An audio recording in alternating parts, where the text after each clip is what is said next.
ఈ సినిమాలో ఆ మదర్ కి బర్త్డే కేక్ తినిపించడం అనేటువంటి ఆ సీక్వెన్స్ ఉంది చూసారా, ఇది రియల్ లైఫ్ లో మీరు ఎప్పుడైనా చేశారా? రియల్ లైఫ్లో అంటే నాకు ఆల్మోస్ట్ నాకు 11 years వచ్చేంత వరకు 11-12 years వచ్చేంత వరకు మా అమ్మగారి పుట్టినరోజు తెలియదండి నాకు. నిజంగా అంటే ఆవిడకి తెలియదు. ఓకే. అంటే అప్పట్లో డేట్ అది తెలియదు, డేట్ ఏం తెలియదు. జాన్లో పుట్టాను అనే ఒక ఇది ఆవిడకి తెలియదు. సో ఒక చిన్న యాంగ్జైటీ అన్నమాట. అదేంటి నాకు బర్త్డే అంటే చాలా ఇష్టం అండి. నేను మా ఫ్యామిలీలో అందరు బర్త్డేస్ గుర్తుపెట్టుకుంటాను. నాకు ఇష్టం to wish them, to be there. It's celebration because that's a birth. So మా పెద్దనాన్న గారికి ఫోన్ చేసి, పెద్దనాన్న ఏదో ఒకటి చేసి అమ్మ ఎప్పుడు పుట్టారో చూడండి అంటే, ఆయనకి తెలిసింది ఏంటంటే సంక్రాంతి రోజు పుట్టారు ఆవిడ అనేది తెలుసు. సో బ్యాక్ వెళ్ళి ఆ పర్టికులర్ 1957లో సంక్రాంతి రోజు ఎప్పుడు వచ్చింది, సో అదంతా చూసుకుంటే now we know that she's born on Jan 15th. Okay. So every Jan 15th I make it a point that I wish my mother.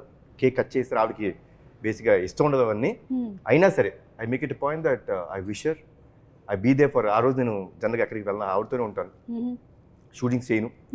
So it's very very important moment for మీ.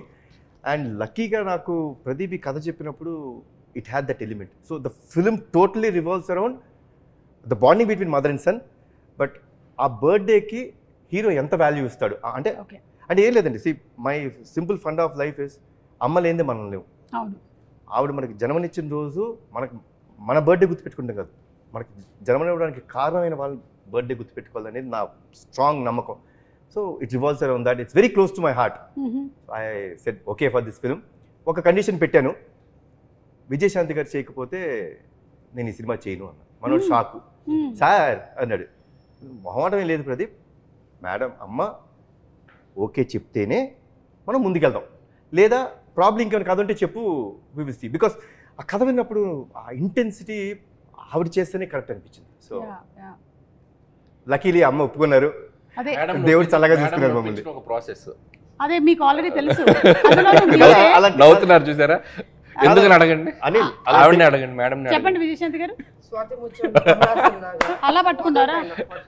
అలా ఉన్నా తిరుగుతూనే ఉంటారు, మనకి చిరాకు వచ్చి నమస్కారం రండి చెప్పండి కథ చెప్పండి అలా అయిపోద్ది అసలు. సరిలేరు టైంలో she not at all interested. అంటే she very busy in politics.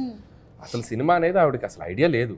అసలు చేద్దామంటే మేబీ ఇంకో అప్పుడు ఆ టైంలో అసలు లేదు. ఇక నేనేమో విజయశాంతి గారిని ఎలాగైనా అప్పటికి ముందు ఒకసారి వెళ్ళి ఫెయిల్ అయ్యా, రాజాది గ్రేట్ టైంలో వెళ్ళి కలిసా, అప్పుడే ట్రై చేశా. అప్పుడు వెళ్ళాను, అప్పుడు పాపం కొద్దిగా మొహమాటం, మరి మొహమే చెప్పలేరుగా. లేదమ్మా నేను పాపం నో చెప్పలేక చెప్పారు. అది నాకు అర్థమైంది, మేడంకి కొద్దిగా మొహమాటం ఉంది, దీని మీద మనం ఫోకస్ చేయాలి.